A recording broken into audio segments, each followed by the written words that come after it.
बीजापुर से बड़ा अपडेट है। पत्रकार हत्याकांड मामले में बड़ा एक्शन ले लिया गया है। आरोपियों की संपत्तियों पर प्रशासन ने कार्रवाई की। कंस्ट्रक्शन यार्ड पर बुलडोजर चलाकर यह कार्रवाई की गई है। बड़ी संख्या में पुलिस और प्रशासनिक अधिकारी मौके पर मौजूद हैं। तो लगातार एक्शन लिया जा रहा है। बीजापुर में पत्रकार हत्याकांड के मामले में ये बड़ा एक्शन लिया गया है। आरोपियों की संपत्ति पर अब कार्रवाई की जा रही है। यहां पर अतिक्रमण किया गया था, वन विभाग की भूमि पर यह अतिक्रमण किया गया था। कंस्ट्रक्शन यार्ड पर अब बुलडोजर चलाकर कार्रवाई की जा रही है। बड़ी संख्या में पुलिस और प्रशासनिक अधिकारी मौके पर मौजूद हैं। इन आरोपियों के बैंक खाते और एटीएम भी सीज कर दिया गया है। जैसा कि लोग मांग कर रहे थे कि इनकी संपत्तियों को सीज कर दिया जाए, संपत्तियों पर भी एक्शन लिया जाए जो उनकी अवैध संपत्तियां, और अब देखिए लगातार एक्शन लिया जा रहा है। बीजापुर में यह बड़ा एक्शन लिया गया है। पत्रकार हत्याकांड के जो आरोपी हैं उनकी संपत्तियों को सीज कर दिया गया और साथ ही साथ जो अतिक्रमण उन्होंने किया है उसे भी जमींदोज किया जा रहा है। ज्यादा जानकारी के लिए हमारे सहयोगी अशफाक हमारे साथ लाइव जुड़ गए हैं। अशफाक, लगातार एक्शन लिए जा रहे हैं जो कि बेहद जरूरी था। सुबह से हम लगातार इस खबर पर पूरा अपडेट पहुंचा रहे हैं और अब ये बड़ा एक्शन लिया जा रहा है। वन विभाग की भूमि पर जो अतिक्रमण किया गया था उस पर अब बुलडोजर चलाया जा रहा है। जी हाँ, देखिए एक बड़ी कार्रवाई यहाँ पे प्रशासन की मुकेश चंद्राकर हत्याकांड पे देखने को मिल रही है। और आपको बता दूं, इस वक्त मैं उसी यार्ड पे मौजूद हूँ, उसी ठेकेदार के जिसने मुकेश चंद्राकर की हत्या कराई है। और इस यार्ड पे एक बड़ी कार्रवाई प्रशासन की देखने को मिल रही है। प्रशासन के द्वारा बुलडोजर कार्रवाई यहाँ पे की गई है। मेरे ठीक पीछे देख सकते हैं, ये यार्ड है और यार्ड में रखा हुआ पूरा सामान जो है ये प्रशासन के द्वारा अभी तोड़फोड़ किया गया है। इसके साथ ही जो ठेकेदार था उसकी जो कंस्ट्रक्शन व्हीकल्स थी उसको अभी फिलहाल आरटीओ ने सीज किया है। और लगातार कार्रवाई यहाँ पे प्रशासन के द्वारा इस पूरे हत्याकांड को लेकर जारी है। और आपको बता दूं कि पूरे जिले में ऐसे 4 यार्ड उसी ठेकेदार के द्वारा बनाए गए थे जो अवैध बताए जा रहे हैं, और इन चारों यार्डों पे भी प्रशासन कार्रवाई करेगी। इसके साथ ही उसकी जो तमाम संपत्तियां हैं यहाँ पे उस पे भी कार्रवाई की जा रही है। आपको बता दूं, इस पूरे मामले में फिलहाल एक आरोपी की गिरफ्तारी हो पाई है और जो मुख्य आरोपी है उसकी तलाशी जो है लगातार पुलिस फिलहाल कर रही है। जी अशफाक, एक सवाल ये भी आप बता रहे हैं कि 4 कंस्ट्रक्शन यार्ड जो है वो अवैध रूप से यहां पर बनाए गए थे, उस पर कार्रवाई अब की जाएगी। फिलहाल तो एक पर ही कार्रवाई हो रही है। बाकी 3 जो कंस्ट्रक्शन यार्ड है वो कहां पर है और कौन कौन सी अवैध संपत्तियां हैं जिनके बारे में अब तक खुलासा हुआ है? क्या प्रशासन की टीम ने इस बारे में कोई जानकारी दी है? देखिए, इस पूरे मामले में बड़ा एक्शन मोड जो है प्रशासन का है। जो संबंधित ठेकेदार है उसकी पूरी संपत्तियों की लिस्ट बनाई गई है। कहां कहां पर कौन कौन सी संपत्ति है। फिलहाल जिस साइट पर मैं मौजूद हूँ, यहाँ से ठीक 20 किलोमीटर वही सड़क थी जिसका खुलासा मुकेश चंद्राकर ने किया था। उस पर भ्रष्टाचार का आरोप मुकेश चंद्राकर ने लगाया था। 110 करोड़ रुपए की ये सड़क जो थी स्वीकृत थी, जिसमें ठेकेदार ने भ्रष्टाचार किया था। और उसी साइट से के समीप ये डंपिंग यार्ड जो है कंस्ट्रक्शन का ये बनाया गया है। ठीक इसी तरीके से भोपालपट्टनम, भैरवगढ़, ऐसे तमाम कंस्ट्रक्शन साइट के आसपास उन्होंने फॉरेस्ट के लैंड पे अवैध करके ऐसे डंपिंग यार्ड बनाया था। और उसी डंपिंग यार्डों पे लगातार जो है प्रशासन कार्रवाई कर रही है। आप देख सकते हैं ये बुलडोजर है और ये बुलडोजर ठेकेदार का है जो अपने कंस्ट्रक्शन काम में उपयोग करता था। और उसी बुलडोजर के सहारे जो है उसी की संपत्ति को फिलहाल निस्ते नाबूद किया जा रहा है। मैं अपने कैमरामैन से कहना चाहूंगा, आप तमाम महंगे सामानों को दिखाऊंगा मैं आपको। ये तमाम जो महंगे सामान थे ये टीन के शेड के अंदर में रखे हुए थे। सोफे हैं, एसी है, ये तमाम चीज जो है जिसको लगातार उससे नाबूद करने की कोशिश की जा रही है प्रशासन के द्वारा। और ये जेसीबी मशीन जो है ये यहाँ पे पहुंच गया है और लगातार इसी तरीके से पूरे जिले में जहां पर भी संपत्ति उस ठेकेदार की है उस पे फिलहाल कार्रवाई करने की बात की जा रही है। जैसा कि आप बता रहे हैं कि इनकी अवैध संपत्तियों की एक पूरी लिस्ट तैयार की गई है, तो जाहिर तौर पर इनके अकेले के बस की ये बात नहीं है, और भी लोग हैं जो इसमें शामिल होंगे। क्या ऐसे कोई लोगों के नाम उजागर हुए हैं अब तक? उन लोगों के अलावा ये जो आरोपी हैं इनके अलावा और कौन कौन से ऐसे लोग हैं जो इसमें शामिल बताए जा रहे हैं? देखिए, इस पूरे मामले में और भी पुलिस जांच कर रही है। हत्या क्यों हुई, किस लिए हुई, ये तो एक जांच का कारण था, लेकिन इसके पीछे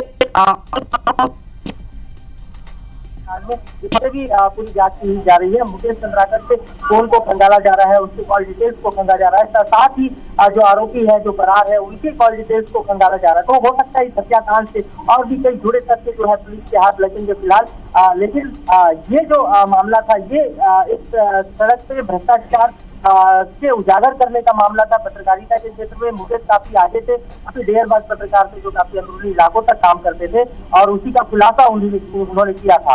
इस पूरे मामले में उस सड़क पे जो भ्रष्टाचार हुआ था, कहीं ना कहीं विभाग पे भी सवाल उठेंगे, क्योंकि विभाग के द्वारा ये कार्य किया जा रहा था और भ्रष्टाचार का मामला सामने आया था। तो हो सकता है इस पूरे मामले में विभाग के कुछ अधिकारियों के भी नाम सामने आ सकते हैं। जी, यानी पूरी संपत्ति जो है उसकी लिस्ट तैयार कर ली गई और लगातार अब इस मामले में एक्शन लिया जाएगा। हालांकि नाम अब तक और सामने नहीं आए हैं, क्योंकि एक अकेले की बस की बात नहीं है। इतने बड़े पैमाने पर इन्होंने अतिक्रमण करके यहाँ पर रखा हुआ था। जैसा कि आप बता रहे हैं कि 4 कंस्ट्रक्शन यार्ड इन्होंने बनाए हुए हैं। अभी तो एक पर ही कार्रवाई की जा रही है, आगे और भी एक्शन लिया जाएगा, कार्रवाई की जाएगी। देखने वाली बात होगी कि इनकी और कितनी अवैध संपत्तियां जो हैं वो उजागर होती है और उस पर किस तरीके से लगातार एक्शन लिया जाता है। फिलहाल बहुत बहुत शुक्रिया आपका तमाम जानकारी के लिए।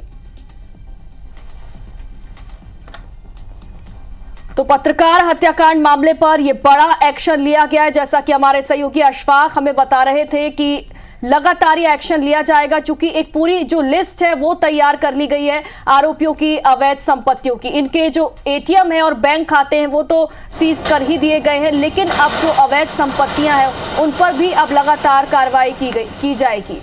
बीजापुर में ये बड़ा एक्शन लिया जा रहा है और एक नहीं बल्कि कई इनकी अवैध संपत्तियां हैं जिन पर अब लगातार एक्शन लिया जाएगा। पत्रकार हत्याकांड मामले में ये बड़ा एक्शन लिया जा रहा है। कई आरोपी इसमें बताए गए हैं और 3 भाई जो हैं उन्हें गिरफ्तार कर लिया गया, उनसे पूछताछ भी लगातार की जा रही है। और फिलहाल ये एक्शन की तस्वीरें देखिए, बीजापुर के कंस्ट्रक्शन यार्ड की ये तस्वीरें हैं जिसे अब प्रशासन की टीम जमींदोज कर रही है। बड़े पैमाने पर यह कार्रवाई की जाएगी, ये तो सिर्फ शुरुआत है। लगातार इस मामले में इसी तरीके से अब एक्शन लेने की तैयारी है। और एक बार फिर से ज्यादा जानकारी के लिए हमारे सहयोगी अशफाक हमारे साथ जुड़ गए। अशफाक, जैसा कि आप बता रहे थे कि लगातार इस मामले में एक्शन लिया जाएगा, हालांकि और भी लोग इसमें शामिल होंगे, उनके नाम तो अब तक सामने नहीं आ पाए हैं। और क्या खुलासे हुए इस हत्याकांड को लेकर?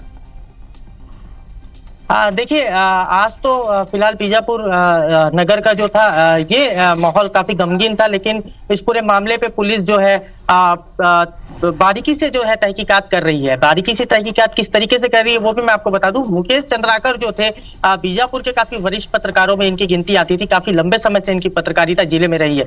इनका जो जुड़ाव था ये हर तबके के हर वर्ग से था।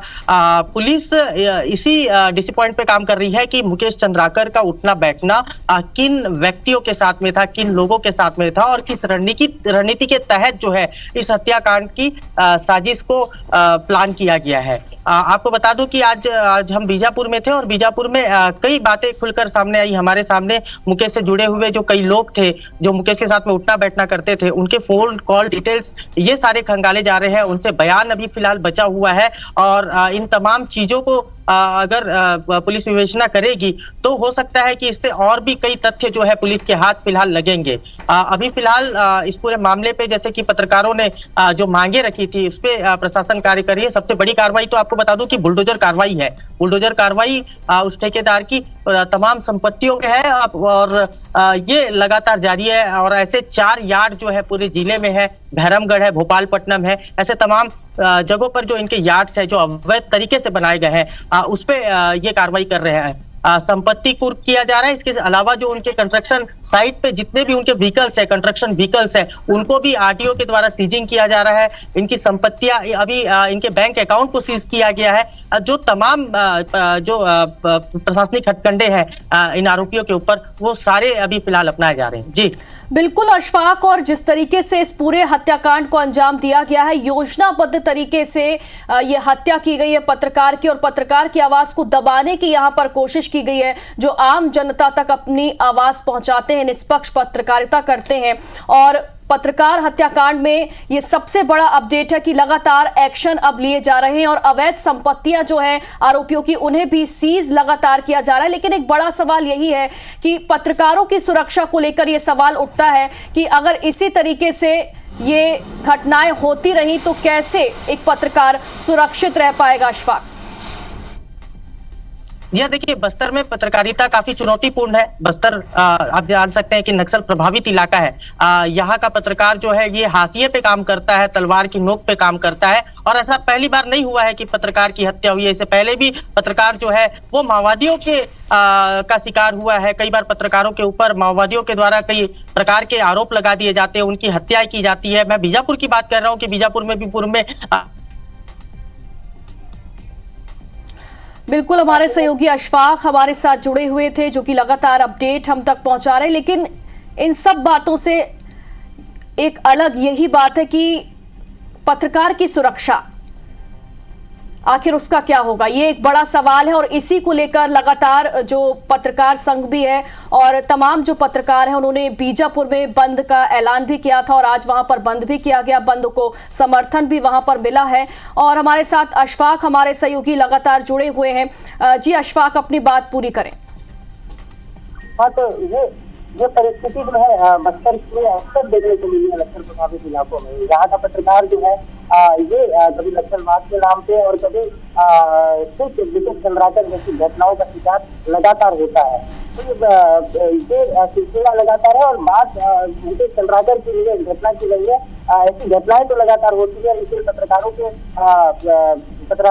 के लिए एक जो पत्रकार कानून जो पिछली गवर्नमेंट ने तैयार किया था उससे फिलहाल कोई एक्शन नहीं लिया गया है और यही है कि एक बड़ा एक्शन जो है पत्रकारों की सुरक्षा पे सरकार को फिलहाल देखना चाहिए। जी बिल्कुल अशफाक, लगातार ये मांग उठ रही है कि आखिर पत्रकार की सुरक्षा को लेकर सवाल भी उठ रहे हैं।